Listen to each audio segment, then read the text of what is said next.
Jadi bisa melihat seberapa jauh adik sudah belajar, ya. Secara umum sih biasanya kalau mengikuti dengan baik, ya, perkuliahan pasti nilainya baik, kira-kira situ ya. Oke. Nah, dari sana akan bisa kelihatan. Oke.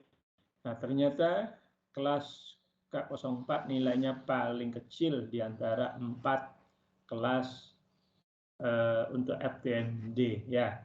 Oke, rata-ratanya 65.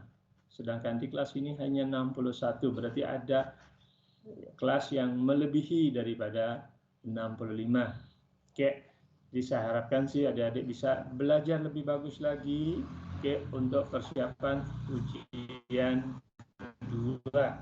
Ya, paling tidak mungkin kaitannya dengan kuis yang kedua sebentar lagi, ya. Oke. Oke, saya juga sudah memberikan beberapa latihan. Ya, silakan adik kerjakan dengan baik. Oke, paling tidaklah itu bisa dikerjakan. Oke, kalau memungkinkan bisa adik misalkan kita diskusi, ya, yang berkaitan dengan materi yang akan disiapkan untuk kuis maupun untuk ujian 2. Oke, kemarin juga saya sudah share ya beberapa soal kaitannya dengan kesetimbangan. Silahkan kalau ada yang bertanya atau yang mendiskusikan kaitannya dengan perkuliahan kemarin mengenai keseimbangan.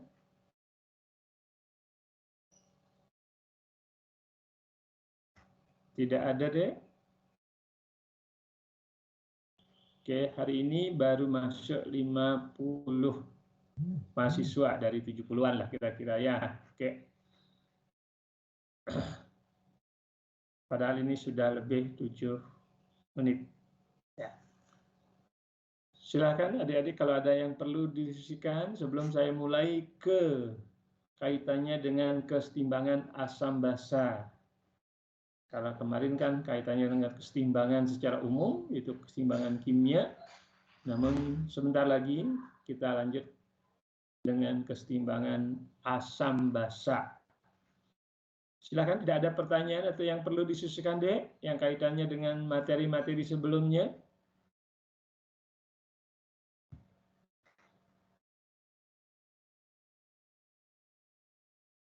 Halo, bisa kedengaran suara saya? Bisa, Pak.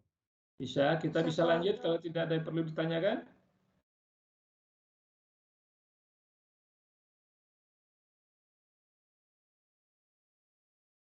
Oke, yang lain tidak ada yang perlu disusikan berkaitan dengan materi sebelumnya. Oke, kalau tidak ada, saya akan lanjut ke berikutnya. Saya anggap adik-adik sudah mengerti apa yang diberikan kuliah atau materi sebelumnya, ya. Oke, kalau tidak ada, saya lanjut dengan materi berikutnya, yaitu kesetimbangan asam basa. Oke, materinya saya sudah isi atau sudah submit ke EduNet. Silakan adik-adik bisa melihat di sana. Oke, seperti biasa, agar akses internet berjalan lancar, video saya akan saya matikan. Oke. Oke, saya share slide yang berkaitan dengan materi berikutnya, yaitu kesetimbangan asam basa. Oke, bisa kelihatan, Dek, slide-nya?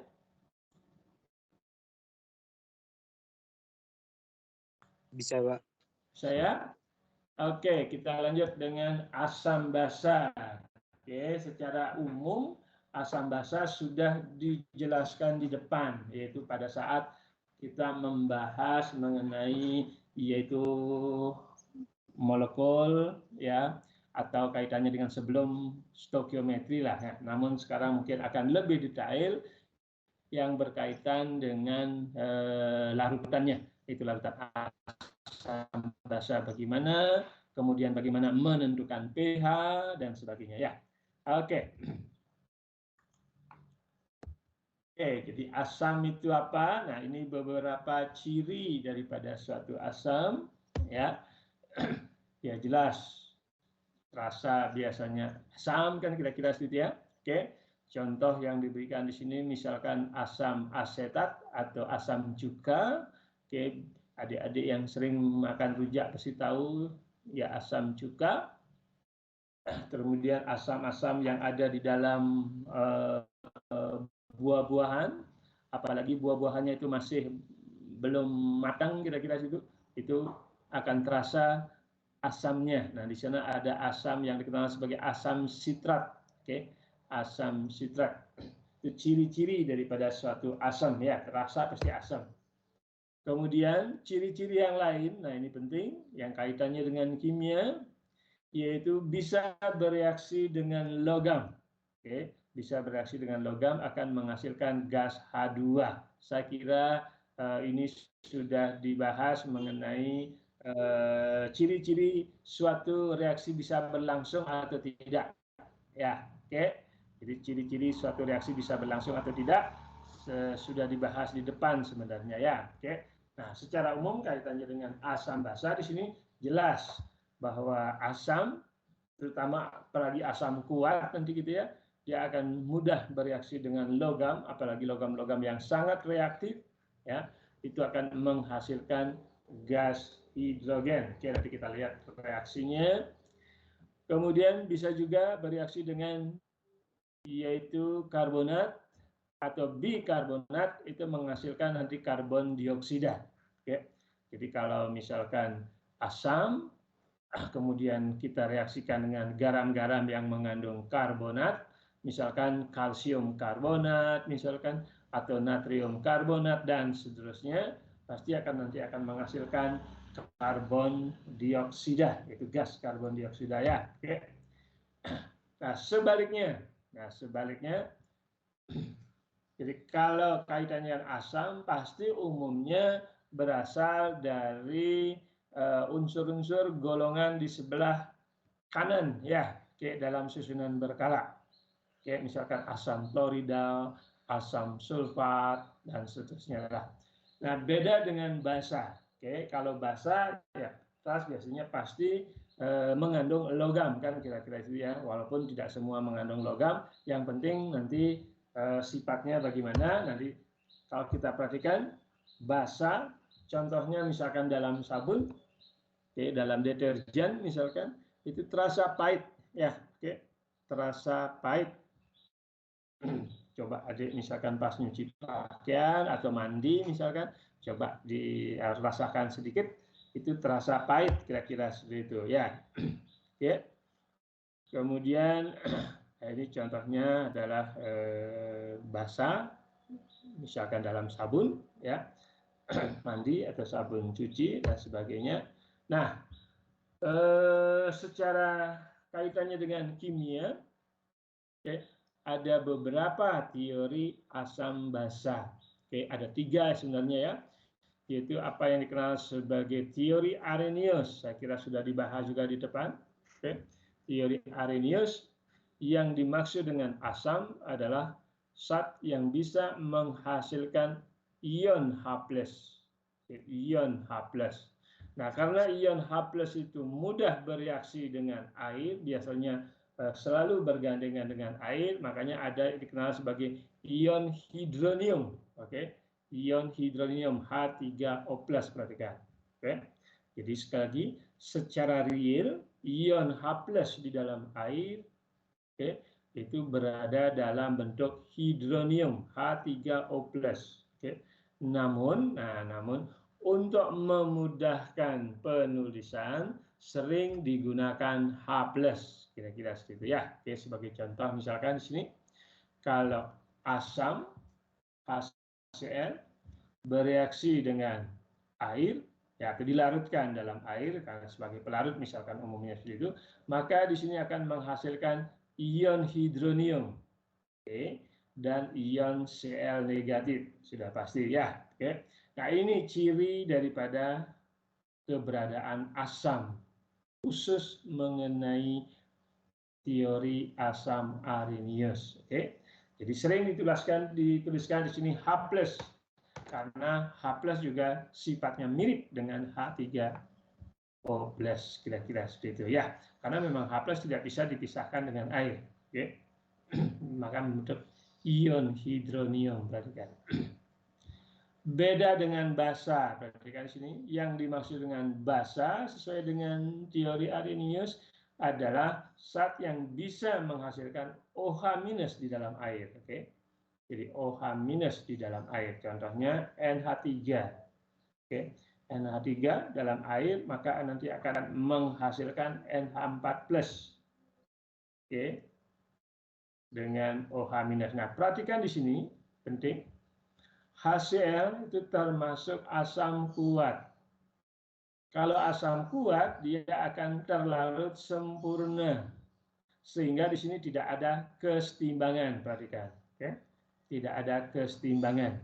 Beda dengan basa, misalkan asam, misalkan saya tuliskan misalkan asam asetat.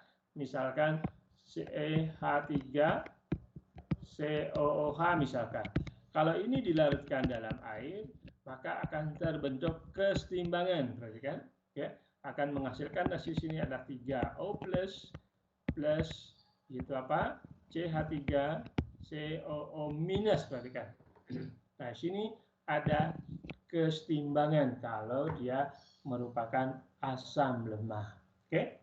Jadi suatu asam sesuai dengan teori Arrhenius adalah zat yang menghasilkan ion hidronium atau ion H+ di dalam air.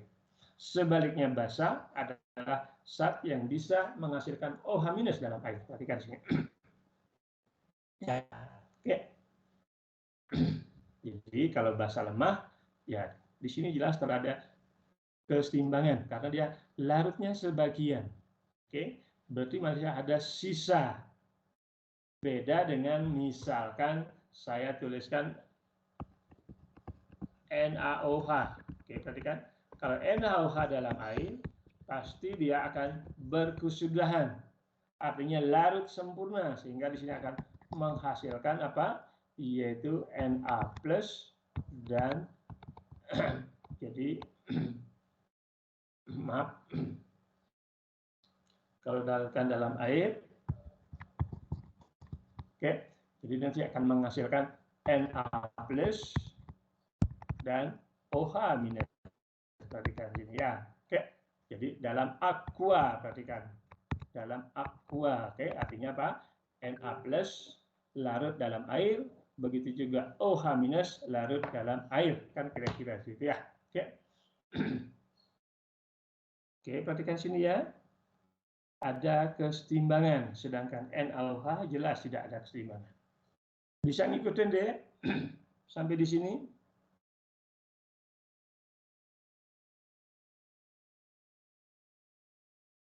Halo? Kedengeran suara saya? Bisa, Pak. Bisa ya? Kita lanjut kalau gitu ya. Tolong dikonfirmasi. Oke, kita lanjut. Nah, sekarang yang lebih umum.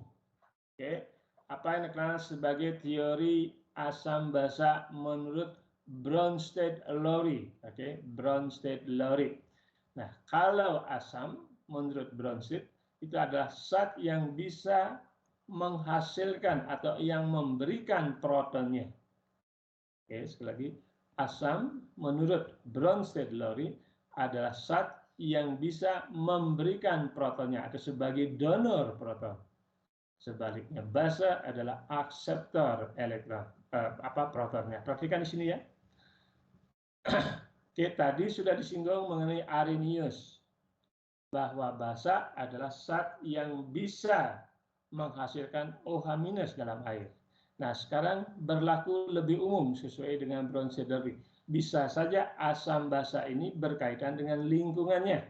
Contoh, oke, karena NH3 ini bisa menerima H+ dari OH, H2O.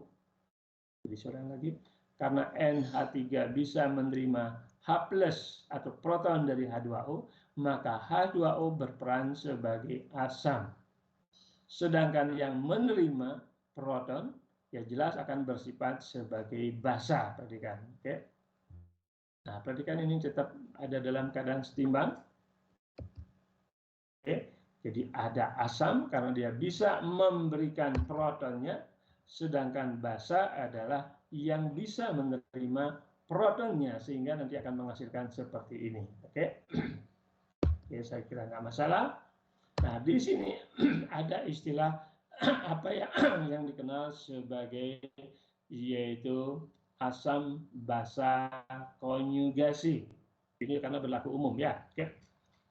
Nah, sebagai contoh misalkan, kalau saya punya basa lemah seperti ini, maka reaksinya seperti ini. Oke.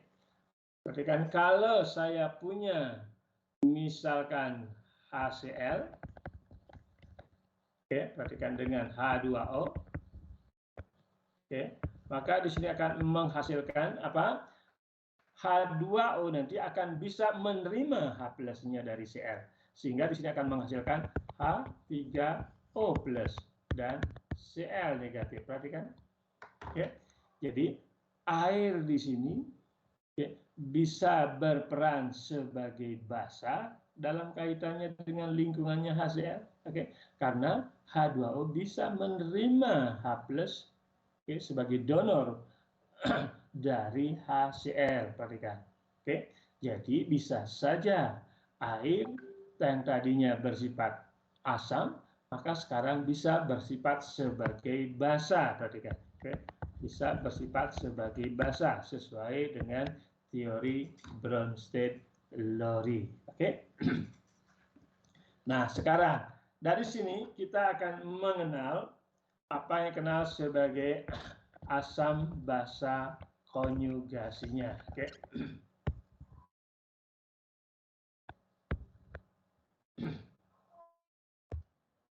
Kan? Ya. Jadi kalau ini asam, maka basa konjugasinya adalah OH-. Sedangkan ini adalah basa, maka basa konjugasinya, maksudnya asam konjugasinya adalah NH4+. Oke? Bisa ngikutin ya? Jadi di sini karena berperan bisa berperan sebagai asam, bisa juga nanti akan berperan sebagai basa. Oke, kaitannya dengan teori Bronsted-Lowry. Nah, karena di sini produk juga bisa berperan sebagai asam atau basa, maka ada istilah asam basa konjugasi. Oke. Jadi kalau ini basa, maka asam konjugasinya pasti adalah NH4. Ini sering dikelar ujian. Sedangkan dalam hal ini air bersifat asam karena bisa memberikan protonnya ke basa, maka ada basa konjugasinya. Oke. Oke. Saya kira nggak masalah. Jadi perhatikan, kalau saya tadi reaksikan dengan asam, maka air bisa bersifat sebagai basa. Oke. Salah sekali lagi, kalau air direaksikan dengan lingkungan basa, maka air bersifat sebagai asam. Bisa saja air bersifat sebagai basa kalau saya masukkan yaitu asam, ya misalkan HCl, H2SO4 misalkan, sehingga H2O bisa berperan sebagai basa. Oke, saya kira nggak masalah. Oke, yang penting tergantung daripada lingkungannya, sama dengan kita. Kalau saya berada di tempat orang yang misalkan kurang atau bodoh misalkan, maka saya berarti pintar. Tapi kalau saya berada di lingkungan orang yang pintar-pintar, berarti saya bodoh, kan kira-kira situ ya. Oke. Jadi tergantung dari lingkungan di mana kita berada. Nah, begitu juga asam basa menurut teori Bronsted-Lowry, tergantung daripada lingkungannya. Oke. Bisa ngikutin deh ya kaitannya dengan asam basa Bronsted-Lowry. Iya. Oke, saya lanjut kalau gitu ya. Nah, sekarang sifat-sifat mengenai asam basa tentang air. Oke. Jadi sifat-sifat asam basa yang berkaitan dengan air sekarang. Oke, air, perhatikan. Karena kita tahu air sering digunakan sebagai pelarut. Oke, air sering digunakan sebagai pelarut karena kenapa?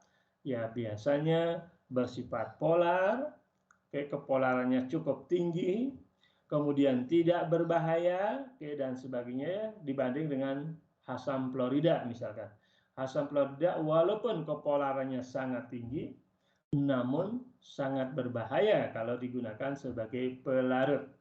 Makanya di sini air sering atau umumnya digunakan sebagai pelarut. Oke, nah sekarang kalau lihat daripada penguraian air, perhatikan penguraian air, ya, dia akan terurai menjadi H+ dan OH-. Perhatikan. Di sini ada kesetimbangan. Oke, kenapa ada kesetimbangan? Jelas karena air ini terurai sebagian. Oke, boleh dibilang nanti kaitannya dengan elektrolit lemah kan kira-kira gitu ya. Terurai sebagian, makanya di sini ada kesetimbangan. Berarti ada sisa yang masih banyak di sini ya. Oke. Nah, di sini dikenal sebagai proses penguraian daripada air menjadi H+ dan OH-, sering dikenal sebagai autoionisasi air. Oke. Nah, sekarang, karena air, kalau saya reaksikan dengan air, maka bisa saja salah satu berperan sebagai asam, salah satu berperan sebagai basa. Oke. Kalau misalkan yang sebelah ini berperan sebagai asam karena bisa mendonorkan protonnya, oke. Sekali lagi hanya karena dia bisa mendonorkan protonnya, ya bisa saja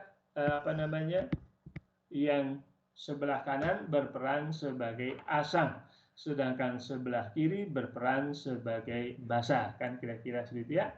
Oke. Nah, sehingga nanti akan menghasilkan ion hidronium, yaitu H3O+ plus OH-. Nah, perhatikan sekarang. Oke, jadi tadi sudah ini sudah ada sebenarnya ya, nggak perlu dicoret-coret lagi. Oke, jadi kalau perhatikan ini, maka yang berperan sebagai asam yang mana? Ya tentu nanti adalah yang paling kanan kan, kira-kira itu ya, tergantung yang mana memberikan.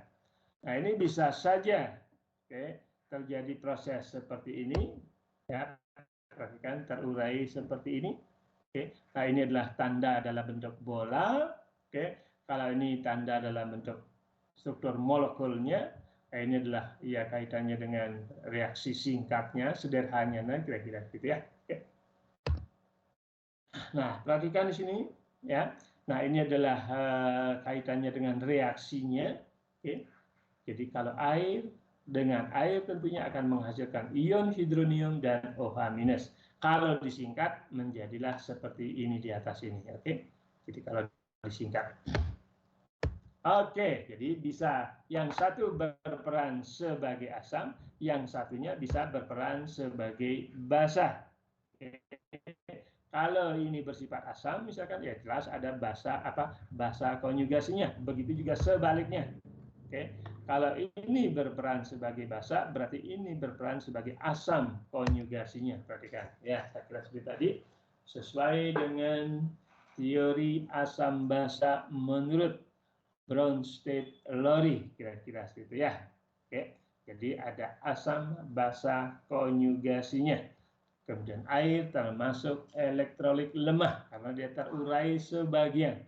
Jadi masih banyak yang belum terurai, makanya di sini ada tanda kesetimbangan. Oke, saya kira nggak masalah.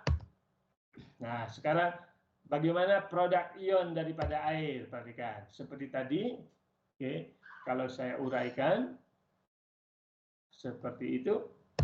Nah, perhatikan kesetimbangannya.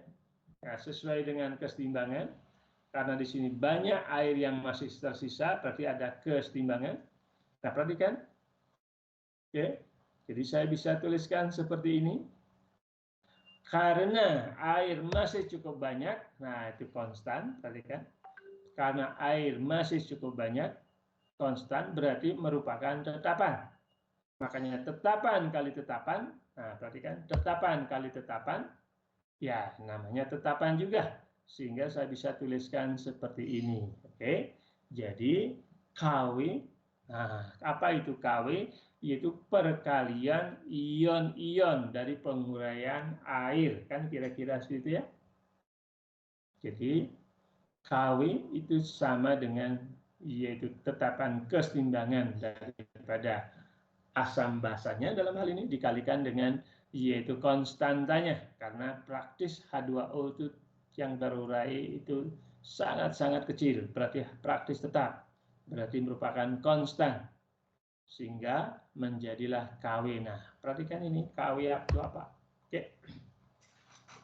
Jadi KW adalah yaitu tetapan atau konstan daripada produk ion-ion di dalam air. Perhatikan, konstanta produk ion-ion dari air dalam satuan molar tentunya ya, dalam satuan molar dan suhunya tertentu. Perhatikan, kenapa harus suhunya dinyatakan ini?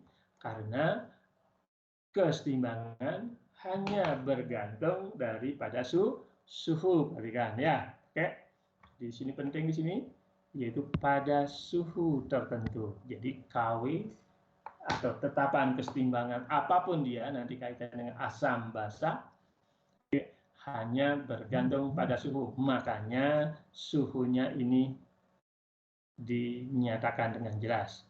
Jadi apa itu konstanta produk daripada ion-ion adalah yaitu perkalian daripada ion-ion dalam konsentrasi molar, tentu pada konsentrasi tertentu, biasanya pada konsentrasi 25 derajat Celcius atau 298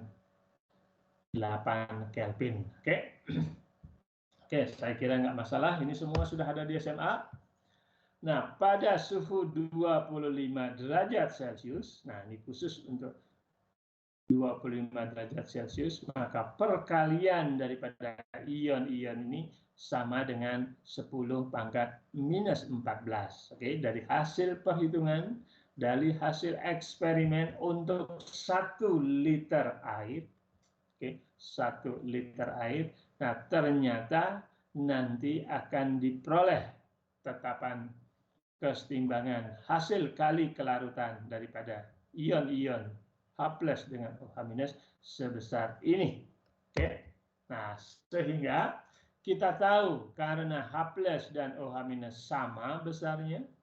Sekali lagi, karena konsentrasi H+ dan OH- sama besarnya, maka besarnya konsentrasi H+ dan OH- kira-kira 10 pangkat minus 7. Oke. Jadi dari sini kita bisa melihat nanti ya bahwa kalau jumlah H+-nya sama dengan OH-, oh berarti senyawa atau air ini bersifat netral. Oke. Jadi kalau kita hitung di sini nanti kaitannya dengan 10 pangkat minus 7 ya. Oke. Jadi besarnya ion H+ sama dengan ion OH- kira-kira sama dengan 10 pangkat minus 7 molar, artinya air itu netral. Oke.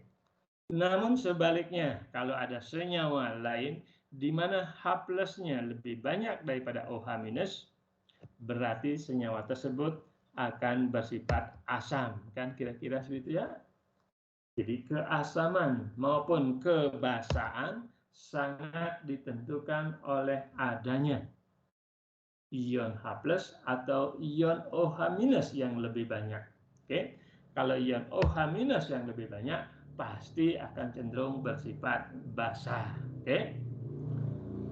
Oke, saya kira tidak masalah ini ya berkaitan dengan yang menentukan konsentrasi apakah asam atau basa suatu larutan adalah besarnya ion H+ dan OH- di dalam sistem. Oke. Kalau sama, khusus untuk air misalkan, maka dia akan netral. Kalau lebih banyak H plusnya tentu akan bersifat asam dan seterusnya. Oke, saya kira nggak salah. Berikutnya. Oke. Masih kelihatan slide saya, Dek? Suara saya kedengaran? Masih, Pak. Oke. Nah, sekarang ini coba latihan yang sederhana saja. Oke. Berapa konsentrasi OH- ion OH- dalam larutan HCl bila konsentrasi ion hidrogennya 1,3 molar? Berapa konsentrasi ion OH- dalam larutan HCl yang memiliki konsentrasi ion hidrogen sebesar 1,3 M?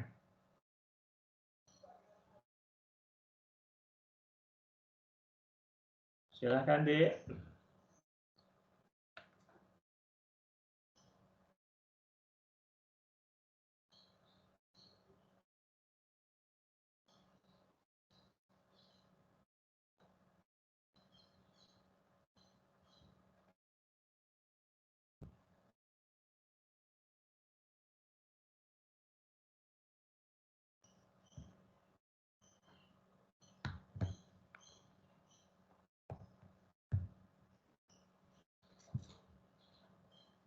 Berapa nilainya, Dek?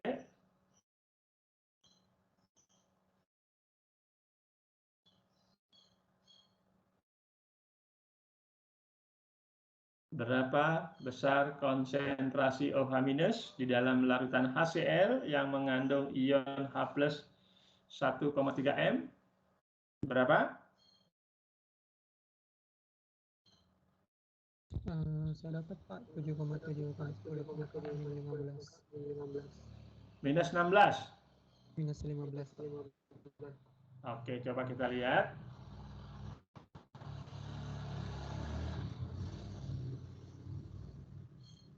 Oke.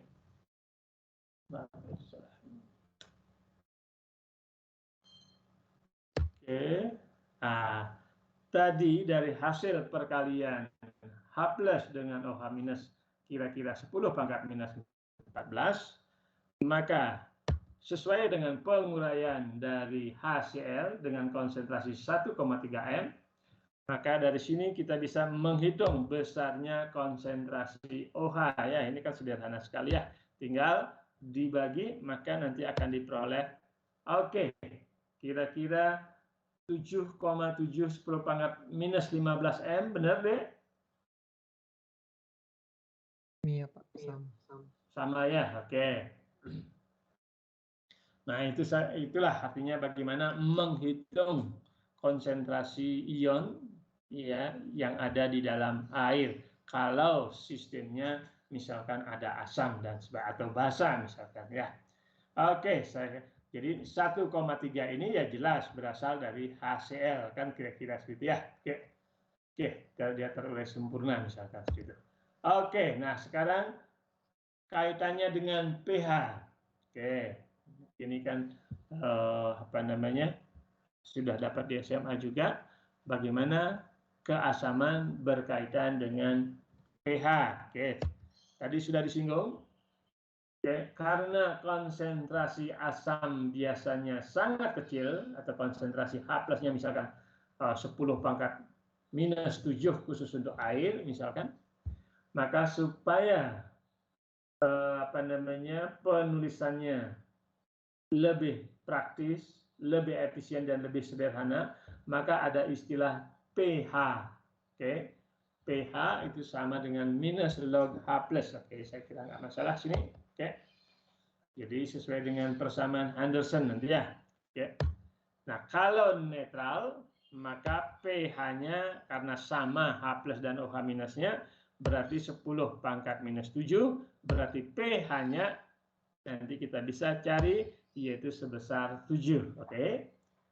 Kalau netral karena H+ dan OH-nya sama, khusus untuk pada suhu 25, maka H+-nya kita bisa hitung sebesar 10 minus 7, maka pH-nya sesuai dengan aturan minus log konsentrasi H+ dalam satuan molar. kan dia dalam satuan molar. Oke, nah sekarang kalau asam tadi sudah disebutkan bahwa H+-nya harus lebih besar dari 10 pangkat minus 7 kan kira-kira itu ya, harus lebih besar 10 pangkat minus 7. Oke. Berarti H+-nya lebih banyak dibandingkan OH-. Oke. Berarti H+-nya lebih besar dari, berarti pH-nya kira-kira bagaimana? Lebih kecil atau lebih besar, Dek? Supaya asam?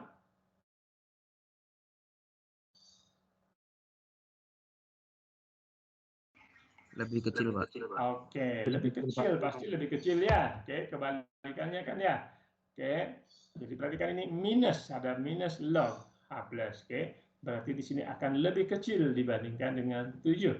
Begitu juga sebaliknya. Oke, jadi H+-nya lebih atau kurang daripada OH-, maka pH-nya berarti akan lebih besar dari 7. Saya kira nggak masalah ya, ini sederhana. Oke.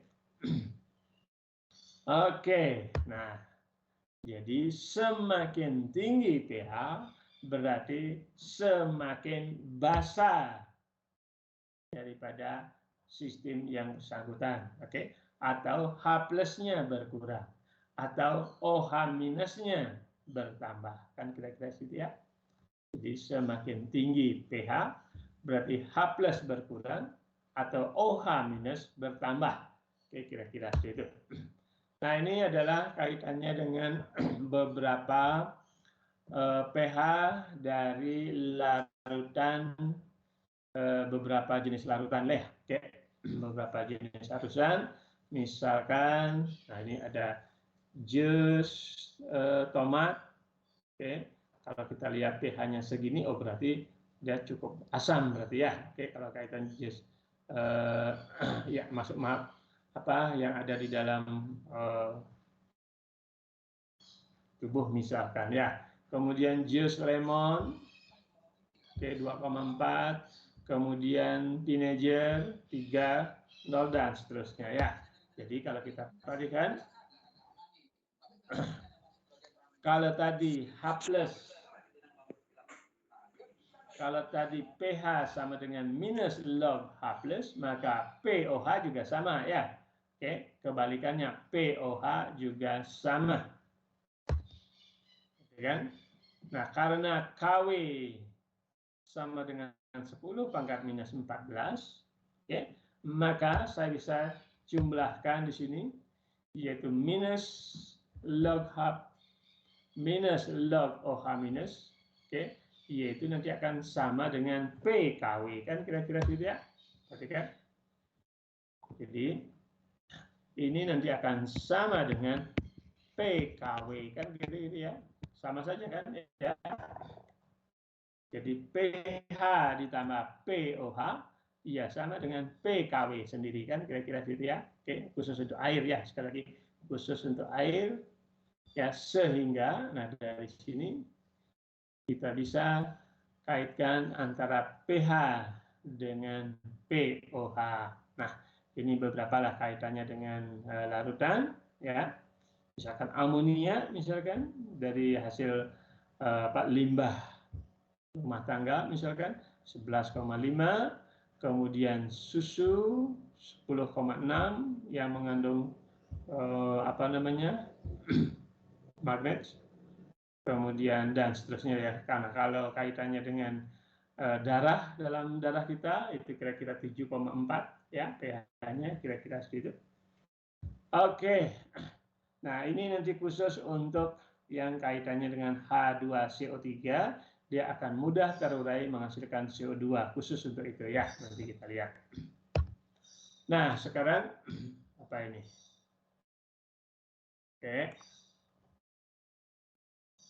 pH daripada air hujan kira-kira segitu ya, oke. Dikoleksi atau dikumpulkan pada daerah tertentu, oke, di USA kira-kira segitu ya, di mana pH-nya 4,82, oke. Nah, berapa konsentrasi ionnya dalam air tersebut? Oke, gampang saja kan ya. Karena kita tahu langsung saja dari pH sama dengan minus log H. Nah, dari sini kita bisa menentukan apa namanya konsentrasi H plusnya. Oke, langsung saja ya biar atau tinggal dibulatkan menghasilkan 1,5 10 pangkat 5 minus 5M. Oke, saya kira nggak masalah ya. Oke. Jadi bagaimana menentukan pH air hujan di suatu tempat kira-kira seperti itu langsung saja. Kalau apa namanya pH-nya tahu, nah kita konsentrasi H plusnya juga tahu, atau OH-nya juga kita bisa tahu langsung ya. Oke. Oke.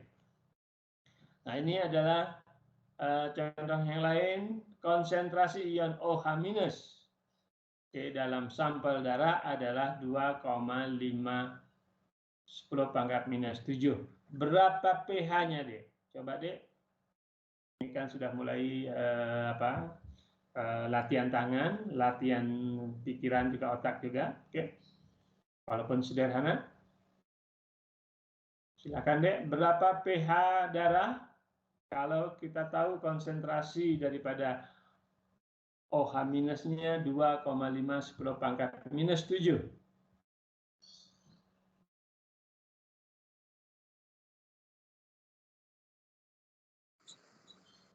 7,4. 7,4 ya, oke. Jadi tinggal langsung saja kan ya. pH plus pOH sama dengan 14, oke. Nah, tinggal pOH-nya tahu, ya. Maka kita bisa mencari pH ya, oke. Dari pOH kita tahu pOH-nya karena konsentrasi OH-nya tahu, maka kita bisa mencari pH. Oke. Jadi pH-nya adalah 7,4. Oke.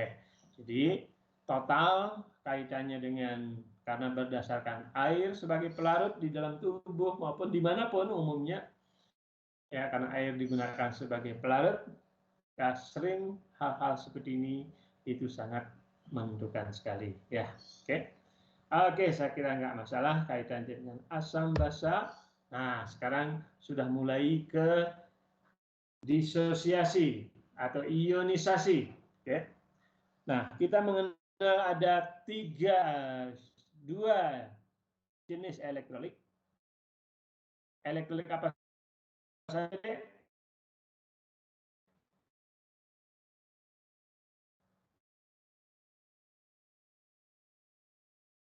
Jadi tadi kan sini ada dua jenis larutan.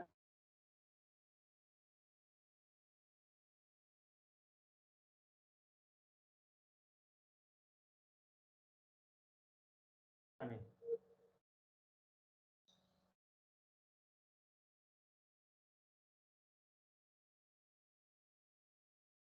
Apa dia?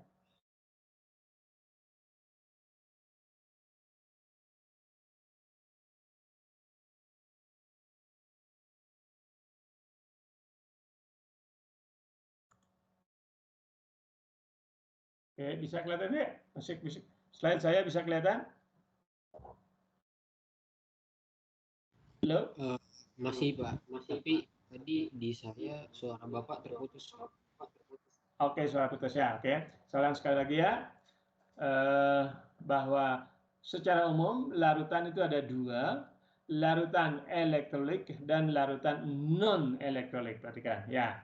Jadi secara umum larutan ada dua jenis, yaitu larutan elektrolit dan non elektrolit. Elektrolit ya contohnya adalah larutan NaCl misalkan, atau larutan HCl misalkan, oke, atau larutan asam asetat misalkan. Kalau non elektrolit jelas dia tidak bisa terurai dalam air, oke, atau dalam pelarut tertentu lah ya, oke. Jadi larutan non elektrolit ya larutan tersebut tidak terionisasi. Oke, contohnya adalah gula, gula dalam air misalkan. Oke, nah itu tidak ada ion-ion yang dihasilkan di dalam air. Oke, contohnya yaitu apa? C6H12O6 misalkan, ya. Dia tidak terionisasi. Maka itu dikenal sebagai larutan non elektrolit. Oke, sedangkan NaCl dalam air, nah ini terurai sempurna. Oke, makanya dalam larutan elektrolit ada dua lagi, oke, yaitu elektrolit kuat, oke, dan elektrolit lemah. Perhatikan. Oke, saya ulang sekali lagi, larutan ada dua jenis, larutan elektrolit dan non elektrolit. Nah, larutan elektrolit ada dua, yaitu larutan elektrolit kuat dan elektrolit lemah. Nah, NaCl termasuk elektrolit kuat. Perhatikan ya, oke, jangan sampai ini saja nggak tahu gitu ya, ini udah umum di SMA. Oke, nah sekarang saya menginjak langsung ke elektrolit kuat. Berarti apa ciri-ciri elektrolit kuat? Yaitu 100% terurai. Perhatikan, oke, 100% terurai. Artinya di sini apa? Tidak ada kesetimbangannya. Oke, bisa ngikutin deh.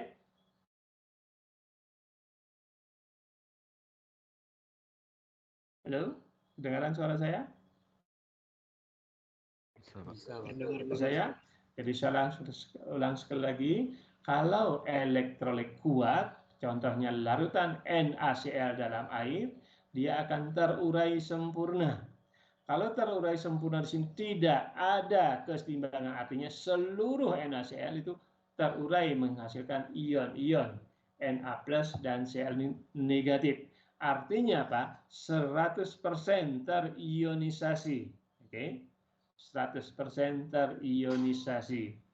Beda dengan elektrolit lemah sekarang. Oke. Elektrolit lemah contohnya asam asetat. Oke. Asam asetat terurai sebagian. Oke. Tidak terurai sempurna. Oke. Elektrolit lemah. Nah, ciri-cirinya perhatikan. Nah, di sini ada kesetimbangan karena masih ada sisa banyak di sini. Beda dengan NaCl. Oke. Nah, jadi perhatikan, kita sudah tahu sekarang yang mana elektrolit kuat, yang mana elektrolit lemah. Oke, contoh. Nah, perhatikan di sini, HCl, dia terurai sempurna dalam air. Itu akan menghasilkan H3O+, yaitu ion hidrodium dan Cl negatif. Aqua, perhatikan, karena kan pelarutnya air, makanya tulis aqua, artinya di dalam air. Oke. Ya, di dalam air. Perhatikan ini semua pelarutnya menggunakan air, makanya ada aqua dan seterusnya ya. Oke. Oke, perhatikan ini tadi sudah singgung. Kalau dia terurai sempurna berarti tidak ada kesetimbangan. Kalau tidak ada kesetimbangan, tanda panahnya hanya ke kanan saja. Oke. Contoh yang lainnya, asam nitrat. Oke, sama persis, dia terurai sempurna. Oke. Kemudian asam klorat. Perklorat barangkali ini ya. Oke. Jadi asam perklorat. Dia juga terurai sempurna. Kemudian asam sulfat. Dia juga terurai sempurna. Perhatikan deh ya, ini asam sulfat karena memiliki proton 2, yang terurai sempurna hanya terionisasi pertama saja. Perhatikan. Oke, khusus untuk asam-asam yang lebih besar atau yang bersifat diprotik atau poliprotik, contohnya H3PO4. Perhatikan di sini.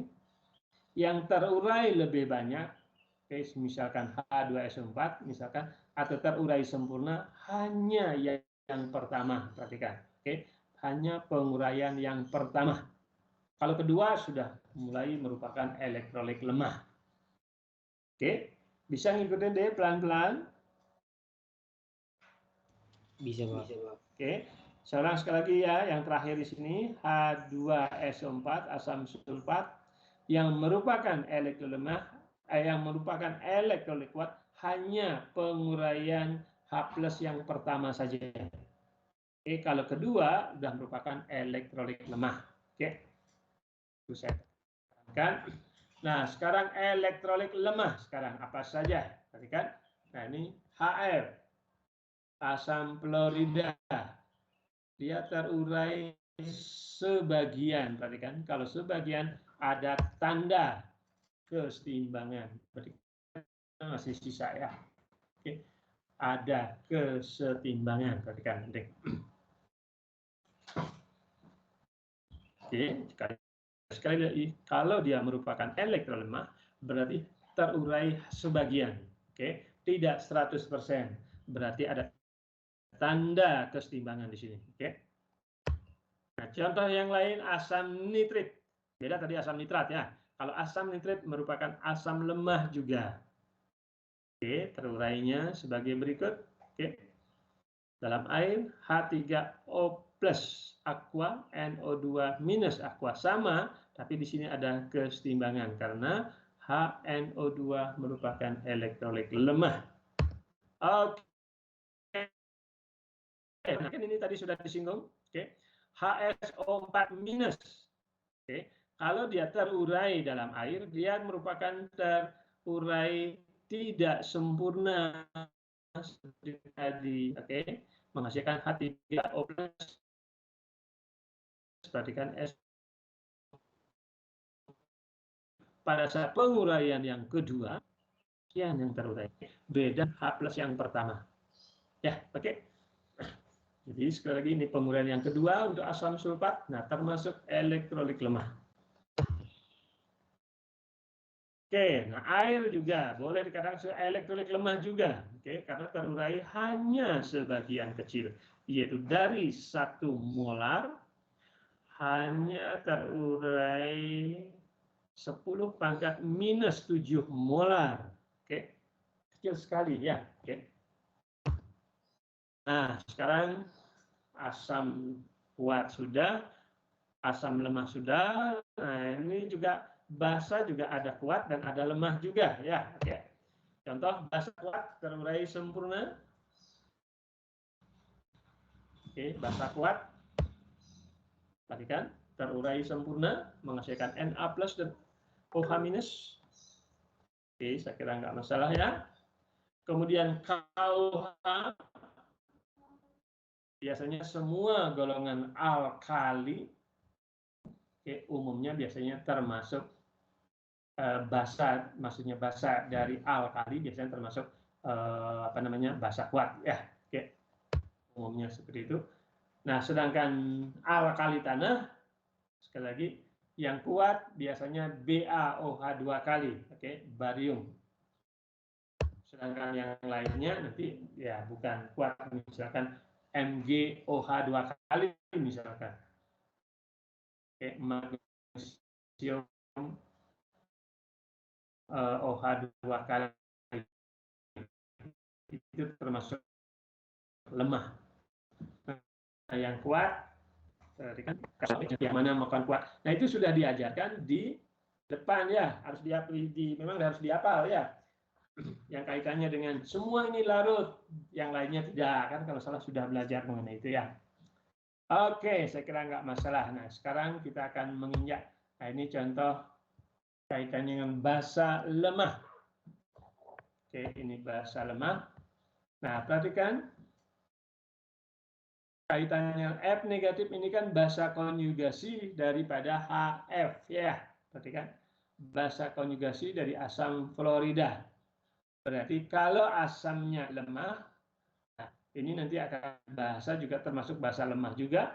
Oke, perhatikan. Nanti akan menghasilkan OH di sini ya. Oke, makanya dia termasuk basa lemah. Ini kaitannya dengan asam basa konjugasi tadi kan. Oke. Penting. Berikan terurai sebagian.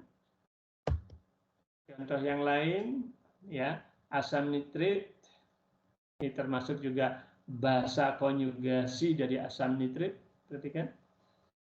Kalau ini dihasilkan dengan air, maka akan menghasilkan OH-.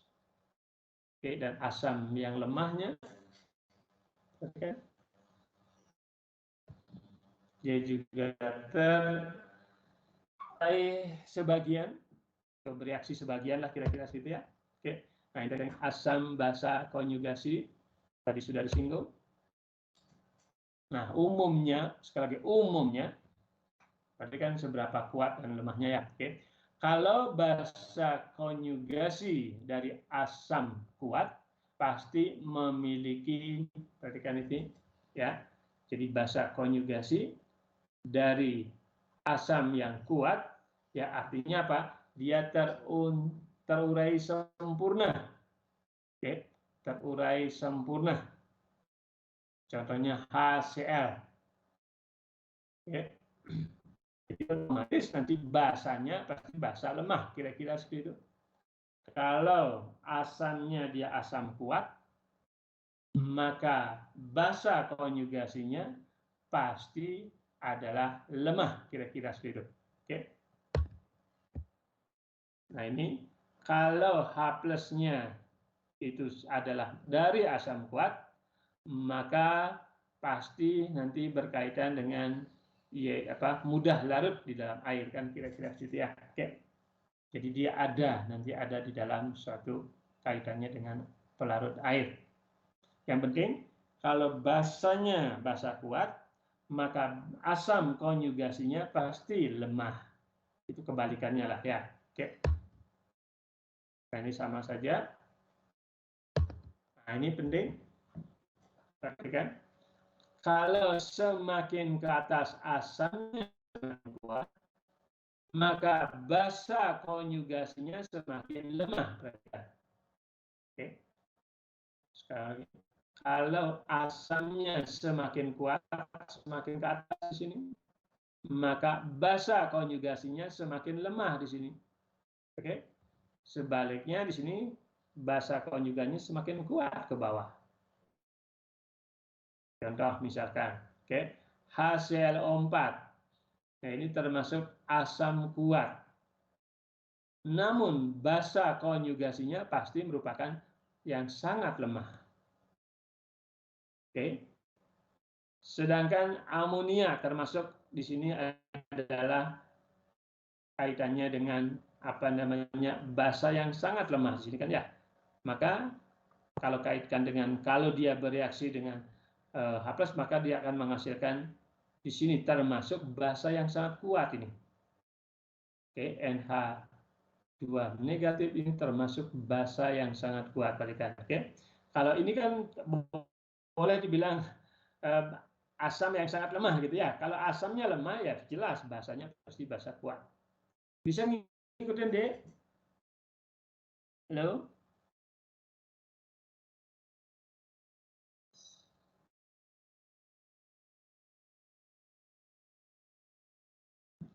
Bisa. Namun ini secara kualitatif saja deh ya. Oke.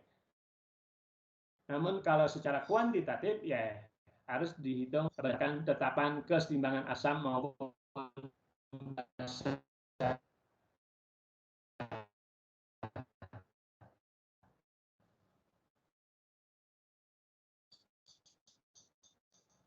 Bisa mengerti maksudnya ini? Kalau asamnya maksudnya basanya pasti basa lemah.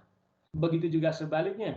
Kalau asamnya asam lemah, maksudnya asamnya asam lemah, pasti basa konjugasinya akan kuat, kira-kira seperti itu.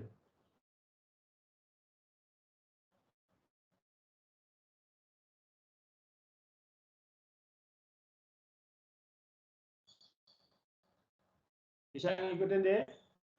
Ini bisa dicek dari tetapan kesetimbangan asam basanya.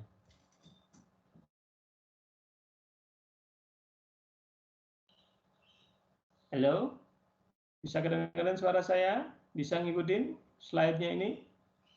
Bisa, Pak. Bisa, Pak. Bisa ya? Oke, penting itu ya. Kalau asamnya asam kuat, maka basa konjugasinya pasti sangat-sangat lemah. Sebaliknya, kalau asamnya lemah, maka basa konjugasinya pasti kuat. Oke, makanya sini keasaman semakin tinggi dari yang bawah ke atas, sebaliknya basanya semakin kuat ke bawah. Oke, kira-kira seperti itu. Oke, saya kira nggak masalah. Kita lanjut. Nah, ini kaitannya dengan kesetimbangan asam basa. Kalau asam kuat, perhatikan, ini, dia akan terurai sempurna. Seluruh asam ini akan terurai menghasilkan H+ dan Cl negatif. Oke. Jadi tidak ada kesetimbangan nanti ya. Oke. Kalau kita perhatikan di sini karena seluruhnya terurai. Sebaliknya, khusus untuk asam lemah atau basa lemah, dia terurai sebagian. Perhatikan ini hanya terurai sebagian, sisanya masih banyak. Makanya dia berada dalam keadaan setimbang. Oke, berada dalam keadaan setimbang kalau kita perhatikan di sini ya. Oke, bisa kelihatan kan? Warna merah adalah itu HCl misalkan. Setelah bereaksi dengan air, misalkan terlarut dalam air, dia akan menghasilkan ion H+ dan Cl. Semuanya terurai, hampir semuanya di sini ya. Oke. Perhatikan hampir semuanya terurai. Beda dengan asam fluorida. Kalau asam fluorida itu sangat-sangat lemah, sehingga yang terurai hanya sebagian kecil, perhatikan, oke? Sebagian kecil, sisanya masih banyak. Nah, karena sisanya masih banyak, berarti dia berada dalam keadaan setimbang, oke? Kira-kira seperti itu, ya. Nah, ini contohnya HF, misalkan, sebagian besar masih berada dalam keadaan HF-nya sendiri. Beda dengan kalau HCl di sini ya terurai sempurna dia. Oke, makanya tidak ada kesetimbangan. Oke, saya kira nggak masalah. Oke, nah ini ya perbedaannya antara kuat dengan yang lemah. Oke, kalau kuat berarti terurai sempurna, terionisasi sempurna 100%. Mendekati 100% lah kira-kira situ. Namun yang lemah ya sisanya masih banyak. Oke. Nah, sekarang berapa? Ini sekarang mulai perhitungan ya. Berapa pH suatu larutan HNO3 2 kali 10 pangkat 3 minus 3 M.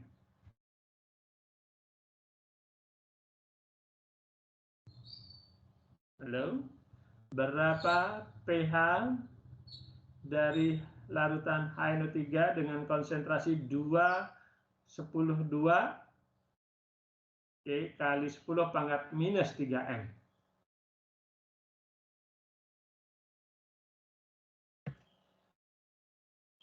Coba sebentar lagi ya. Misalkan konsentrasi 10 pangkat minus 6 M berapa?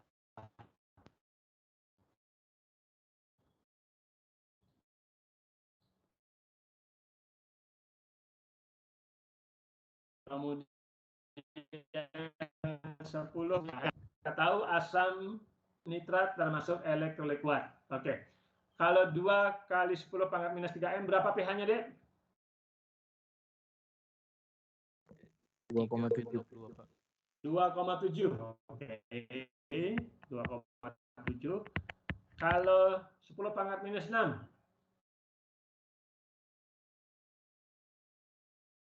6, Pak. Berapa? 6, Pak. 6. Oke. Kalau 10 pangkat minus 9?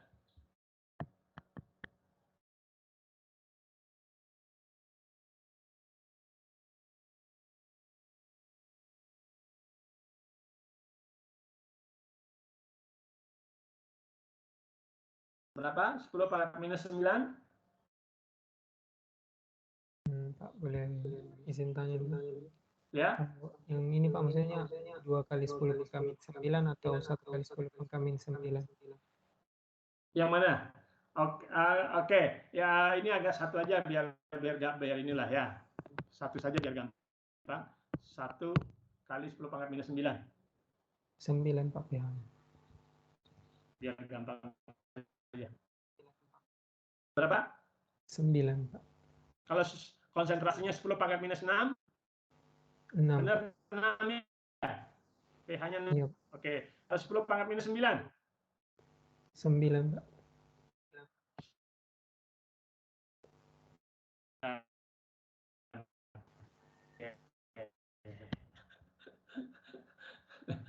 Perhatikan deh, perhatikan. Terurai menghasilkan, yaitu kalau dia terurai kan menghasilkan H3O+ atau PNO3 gitu ya. Oke.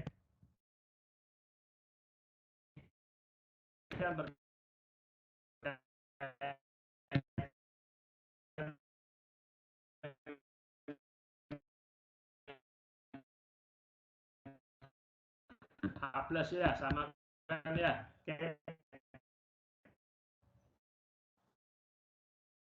Oke, anggap aja seperti ini. Oke.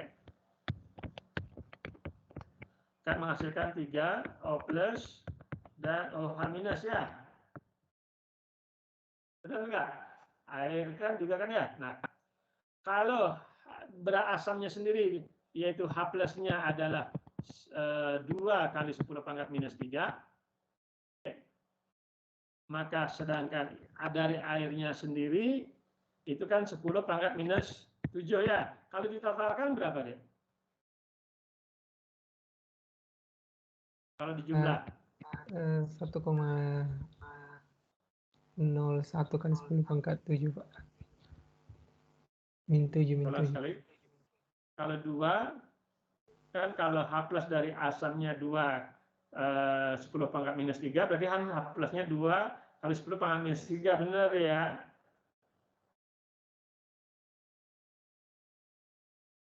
Nah, iya, Pak. Benar? Kalau asam nitrat. Nah, sedangkan H+ dari diri 10⁻⁻⁷, benar nggak? Iya, Pak, iya, Pak. Jadi konsentrasi totalnya berapa H+-nya berarti? 2 kali 10⁻³ benar? Maka pH-nya 2,7, benar nggak? Benar, Pak, benar. Oke. Nah, kalau sekarang 10⁻⁻⁶, jadi H+ yang berasal dari asam yaitu 10⁻⁻⁶, benar? Kalau H+ yang berasal dari air berapa? 10⁻⁻⁷. Ditotalkan berapa? 1,1 kali 10⁻⁻⁶, Pak. 1,1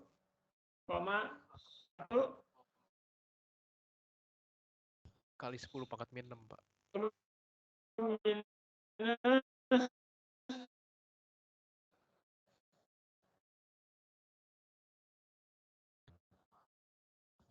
Setuju ya, benar nggak? Benar nggak?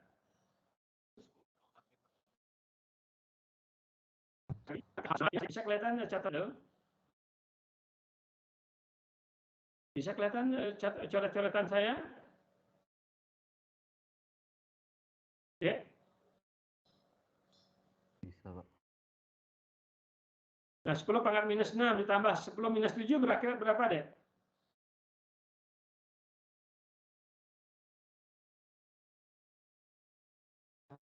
1,1 10⁻⁻⁶, benar nggak?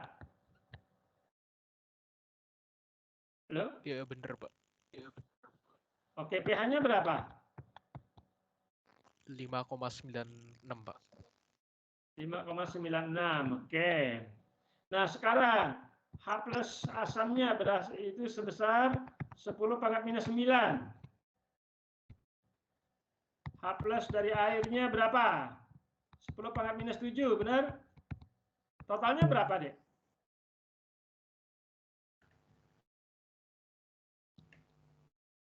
1,01 kali 10⁻⁷, Pak.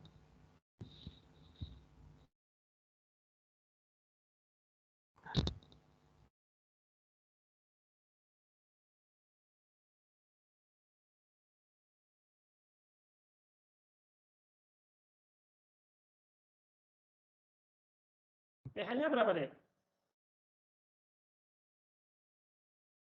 Ayo, ini logika aja kan? 7, Pak. Nah, apa dapat dari 9 dari mana? Nggak kepikiran, Pak, anunya. Asam dari airnya dulu. Nah, ya, oke. Bisa ngikutin yang lain?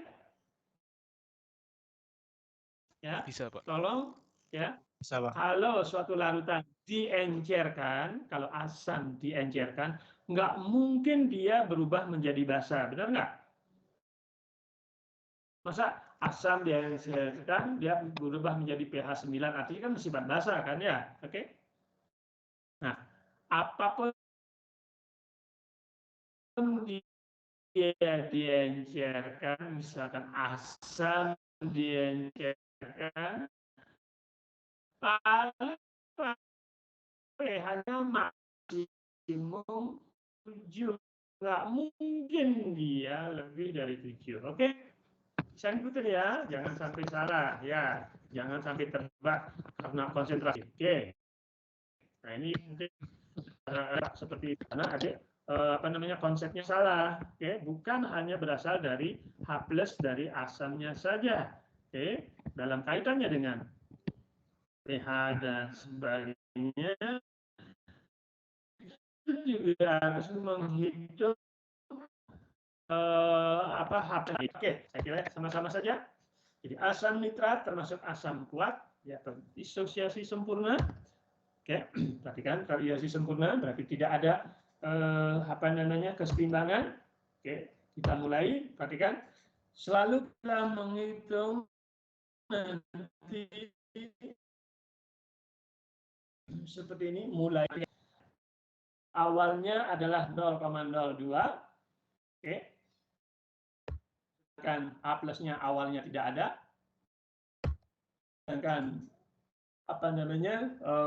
konsentrasi NO3 juga awal tidak ada. Namun karena dia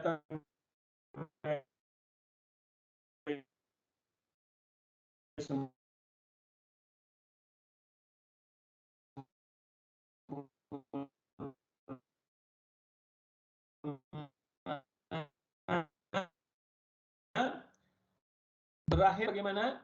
Asam nitrat tidak ada persamaan pH. Oke, ya besar 2,7. Oke, bisa ngikutin deh.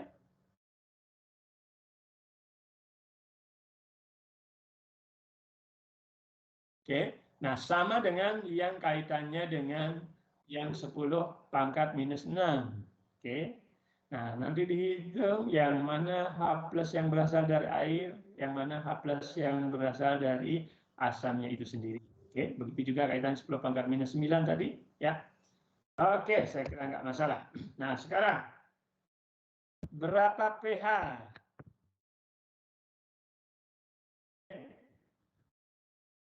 Ini berapa pH dari larutan ini gampang-gampang. Untuk BaOH 2 kali basa ya, pH-nya berapa? Yang konsentrasinya yaitu 1,8 10 pangkat minus 2. Silakan deh.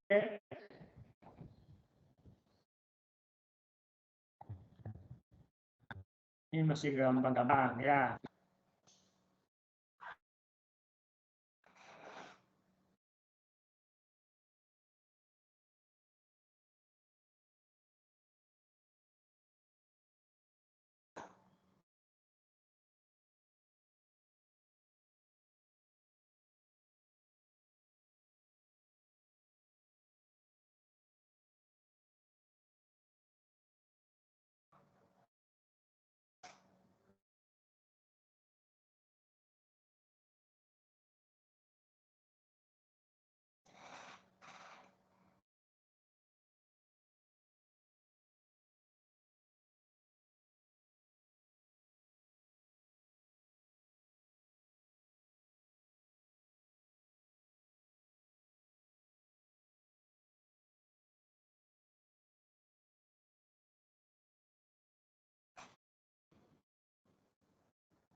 Oke.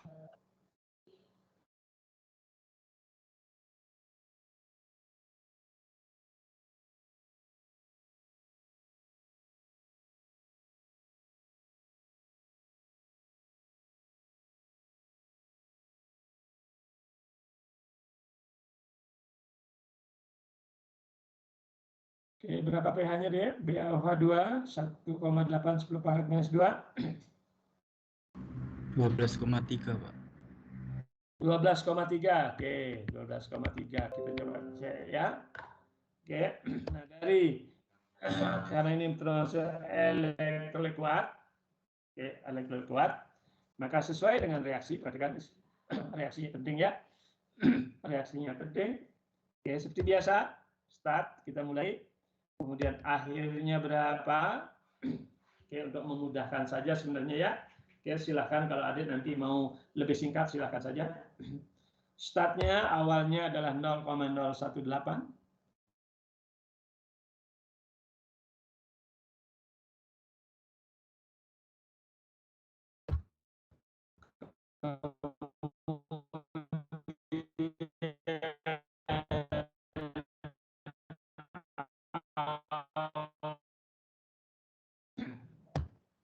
Kemudian BA plus 2-nya adalah 0,018 berarti.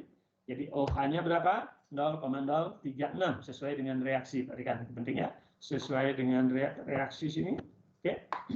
Nah, dari sini kita bisa menghitung pH. pH sama dengan 14 dikurangi dengan POH. Oke. D, kok beda deh nilainya, D?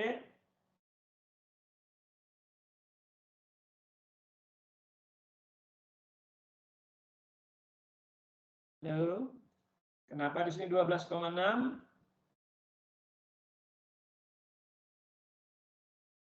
Apa yang salah? Halo? Tahu salahnya di mana? Efisiennya Pak. Nah, perhatikan ya, oke. Selalu untuk menghitung ya, perhatikan di sini reaksinya harus benar dulu ya, oke.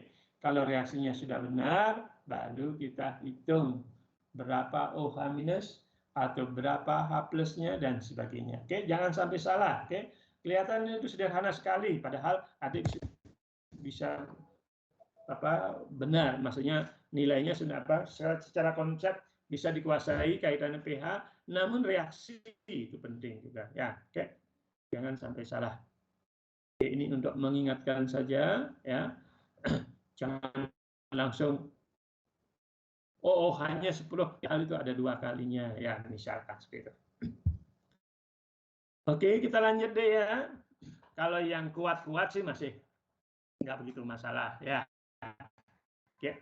Yang kaitannya lemah-lemah, yang kaitannya dengan asam atau basa lemah ya. Ada pertanyaan deh sampai di sini dulu?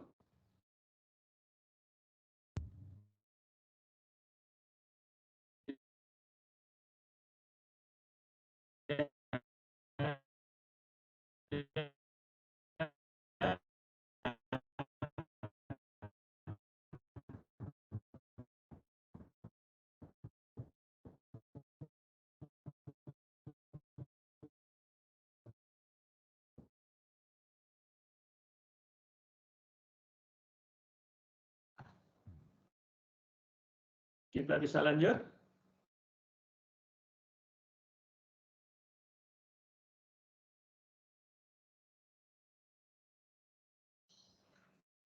Bisa, Pak. Oke, kita lanjut ya, kalau gitu ya. Oke, nah sekarang perhitungan kaitannya dengan asam atau basa lemah. Oke. Nah, kalau melibatkan asam lemah, pasti ada tetapan kesetimbangan. Oke, ada tetapan kesetimbangan. Oke, sebagai contoh misalkan, saya punya anggap aja asam asetat dengan rumus umum HA misalkan. Dia terurai. Nah, terurai pasti hanya sebagian di sini ya, karena dia merupakan elektrolit lemah, perhatikan.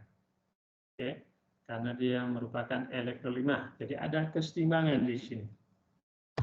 Nah, perhatikan. Karena air H3O+ itu sama dengan H+, secara singkat saya bisa tuliskan seperti ini. Oke, tidak masalah ya. Perhatikan di sini ada aqua, toh juga ada aqua di sini ya. Oke. Oke, dari sini ada tetapan kesetimbangan. Perhatikan. ada tetapan kesetimbangan, di mana tetapan kesetimbangan itu sama dengan perkalian ion-ion dibagi dengan sisa asam. Perhatikan ini, sisa asam. Oke. Jadi perkalian ion H+ dan A- di sini dibagi dengan sisa. Nah, ini yang dikenal sebagai konstanta daripada kesetimbangan asam, okay? Atau konstanta ionisasi asam. Okay? Jadi biasanya lebih sering dikenal sebagai tetapan kesetimbangan asam, atau basa ya tetapan kesetimbangan basa, kan kira-kira gitu ya. Oke, nah sekarang kalau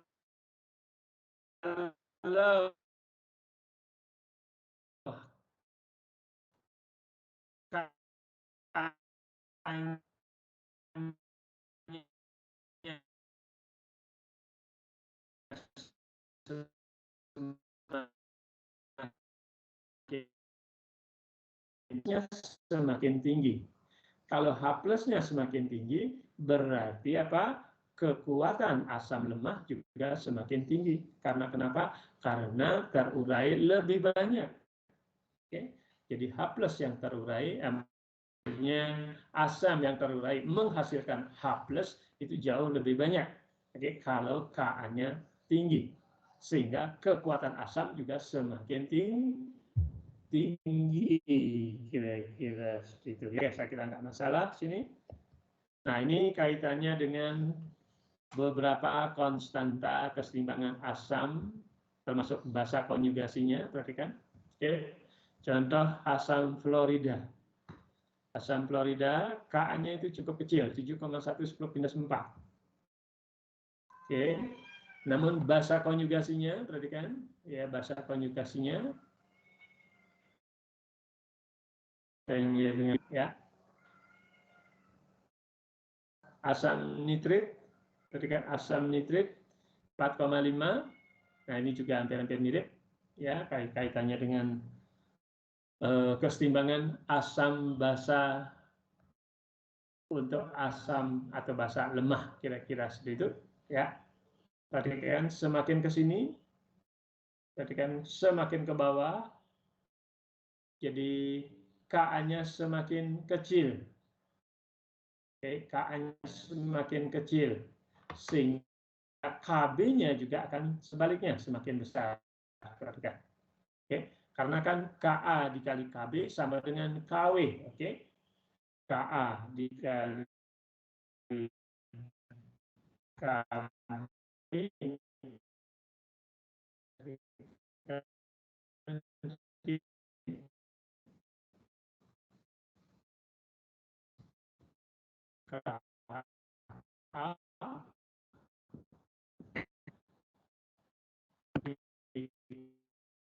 akan semakin besar.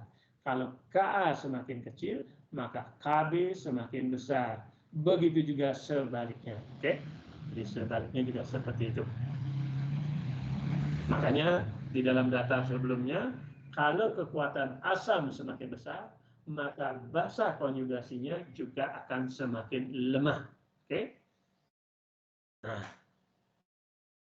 itu konsepnya seperti itu. Oke, kita lanjut kaitannya dengan perhitungan sekarang. Oke. Hitung berapa pH larutan asam fluorida 0,5 N. Bila diketahui di sini, oke, tetapannya 7,1 10⁻⁴. Oke, Ka-nya di sini 7,1 10⁻⁴. Silakan, Dek.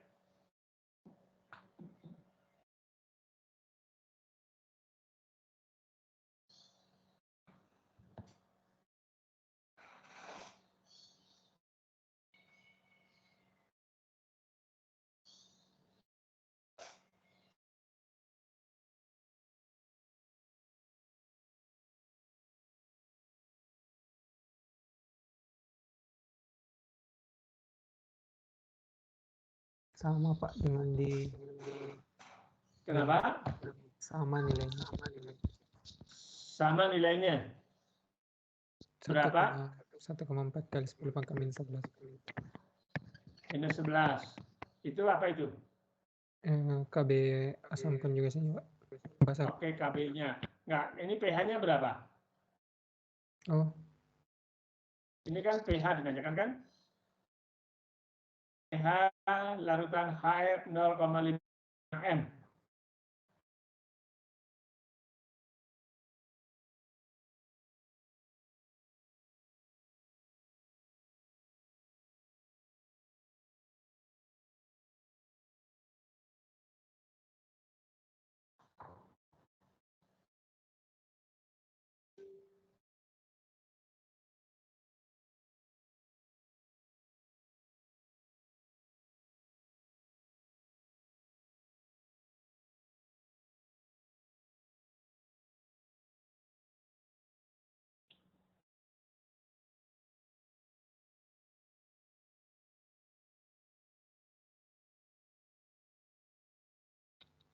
pH-nya Pak 1,7. pH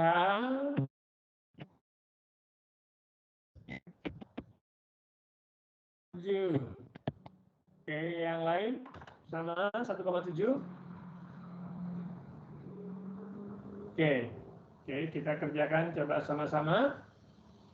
Perhatikan, nah ini agak lebih sedikit complicated dibandingkan asam atau basa kuat ya. Oke, HF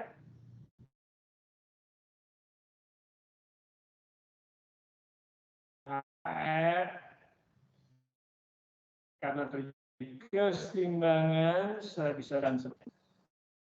Nah, kita selalu menuliskan ada tetapan keseimbangan, perhatikan ini, oke, 7,1 10 minus 4 sama. Nah, sekarang perhatikan sesuai dengan reaksi. Nah, sesuai dengan reaksi. Jadi start dulu berapa awal? Oke. Awalnya ada 0,5. Kemudian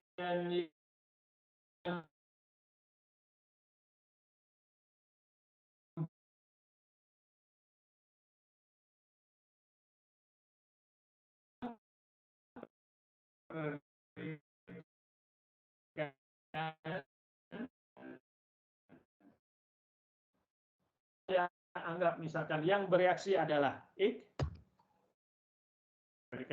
yang bereaksi atau yang terionisasi adalah X misalkan, maka di sini kan minus X ya. Oke.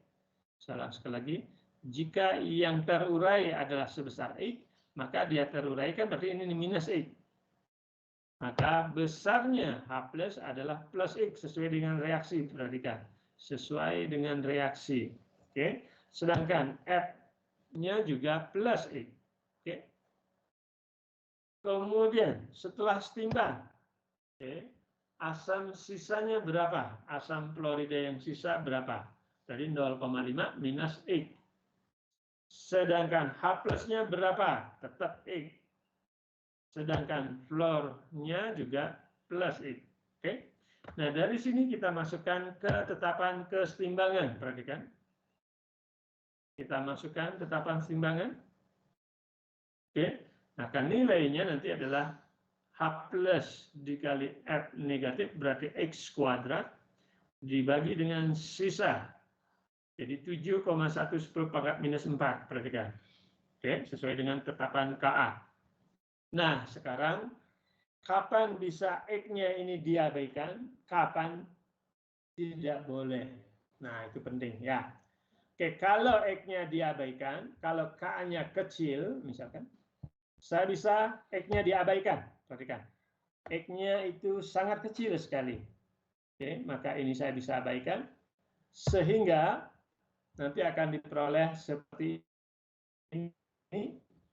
Nah, sehingga X-nya nanti kita bisa peroleh sebesar ini. X kuadrat segini, maka X-nya adalah segini, maka pH-nya kita bisa hitung.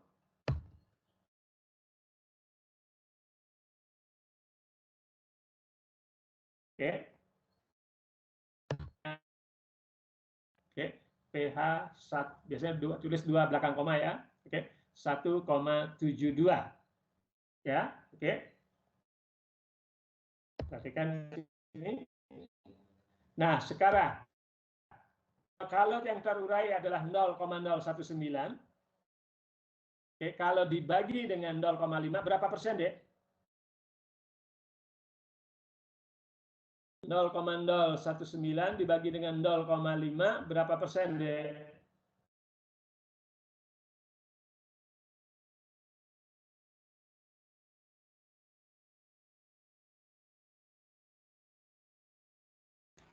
Eh, 0,019 dibagi 0,5 itu 3,8%, Pak. Ya,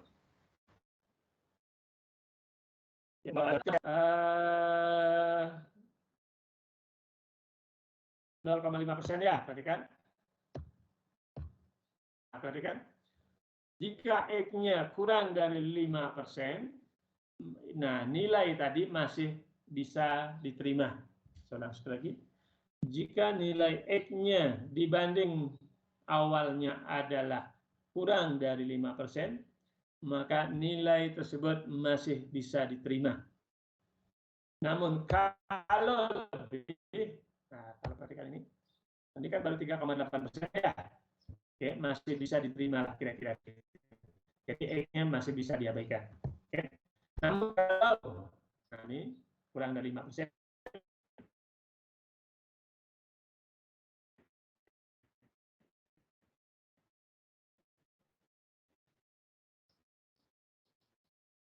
berarti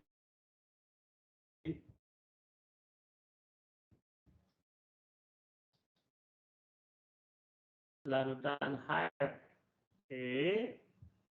Nah, kalau kita hitung di sini, tadi kan, kalau saya abaikan, maka langsung nanti akan diperoleh 0,006 X-nya. Oke. Nah, kalau dibagi, nah artinya kan 12%. Berarti lebih besar dari 5%. Karena lebih besar dari 5%, maka X yang terurai tadi tidak boleh diabaikan. Oke? Bisa ngikutin, Dek? Jadi karena zat yang terurai itu lebih besar dari 5%, dalam hal ini 12%, maka X tidak boleh diabaikan, harus dimasukkan ke dalam persamaan. Oke, harus dimasukkan ke dalam persamaan. Kan? Sehingga bisa dihitung ya.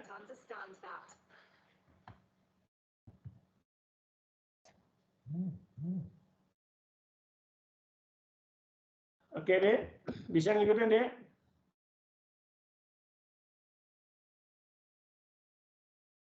Sekali lagi, kalau nilai zat yang terurai itu lebih besar dari 5%, maka X tersebut tidak boleh diabaikan. Namun kalau kurang dari masih bisa diterima. Oke? Bisa ngikutin, Dek? Bisa, Pak.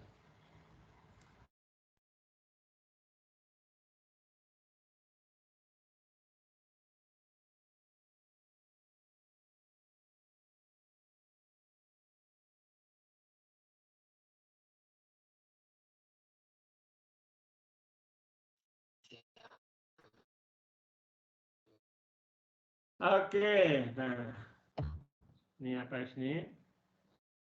Jadi asam lemah. Jadi beberapa problem yang berkaitan dengan asam lemah. Kita disuruh mengidentifikasi spesies apa saja dari pH. Ya, dalam beberapa keadaan. Ya,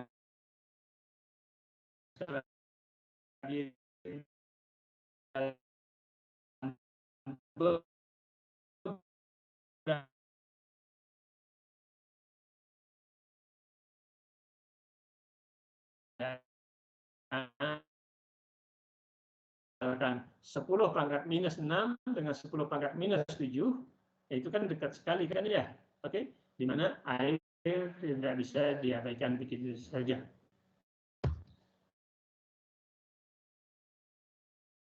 Oke, juga kaitannya dengan adanya OH. Oke. Kemudian kerjakan sebagai persamaan tadi. Oke. Jadi awal yang berubah, kemudian setelah setimbang, kira-kira yang mana? Maksudnya konsepnya seperti itu, jauh lebih mudah. Oke. Karena persamaan itu maksudnya apa? Logika seperti itu nanti akan kita walaupun dirubah pun dalam kondisi manapun asam maupun basanya, apakah ada ion senama dan sebagainya, nanti akan tidak berpengaruh. Maksudnya perhitungan ini masih oke, yaitu awalnya berapa, kemudian yang berubah berapa, kemudian setelah setimbang berapa. Setelah itu baru dimasukkan ke dalam persamaan kesetimbangan. Oke. Setelah itu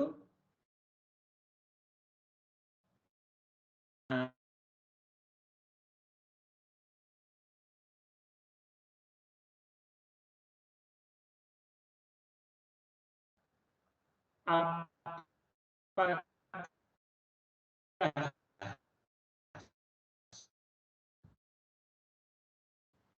dalam kaitannya perhitungan kalau X atau yang terurai kurang dari 5%.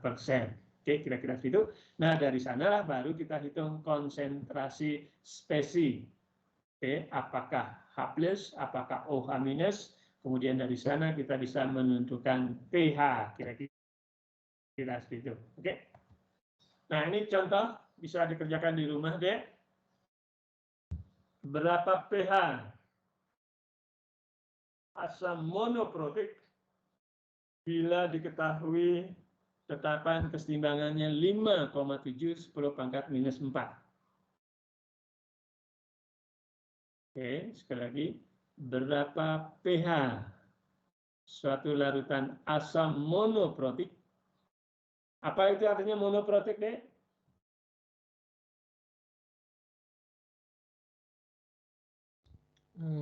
Melepaskan satu ion H. Ya, kan diprotik juga melepaskan ion H, kan? H+, Satu kan? maksudnya. Oke, ya. Jadi sekali monoprotik artinya dia melepaskan satu H+. Oke, artinya mengandung. Jadi asam mengandung satu H+. Kalau diprotik artinya 2H+. Contohnya adalah seperti asam sulfat.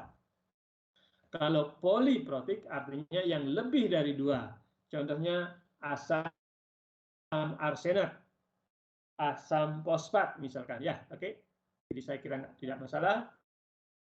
Nah, ini nanti bisa dikerjakan di rumah, ya, bagaimana menghitung pH suatu larutan, ya, mirip seperti tadi. Oke. Nah, pengerjaannya seperti biasa.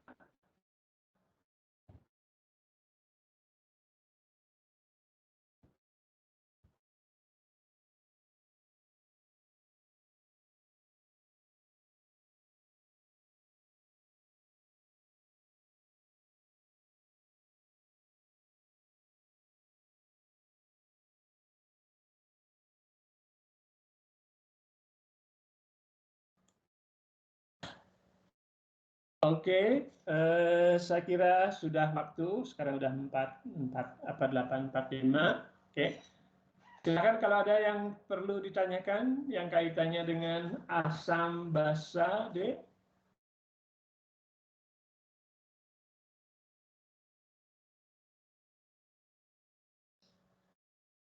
Ya, tolong juga dikerjakan soal yang sudah saya kasih kemarin yang kaitannya dengan kesetimbangan, ya. Kemarin kan sudah berikan satu soal juga. Silahkan kerjakan, paling tidak konsepnya bisa dikuasai, kira-kira seperti itu, ya. Hubungan antara KP, KC, KX itu bagaimana, kemudian bagaimana mencari konsentrasi zat dalam keadaan setimbang, ya, saya kira itu kemarin sudah disebutkan. Kemudian juga tolong kerjakan soal yang ada di dalam slide tadi. Oke? Saya kira cukup sekian deh ya. Kalau tidak ada yang perlu diskusikan, tidak, mudah-mudahan apa yang saya berikan bisa dimengerti dengan baik, kira-kira seperti itu, ya. Oke, kalau tidak ada, sekali lagi selamat pagi.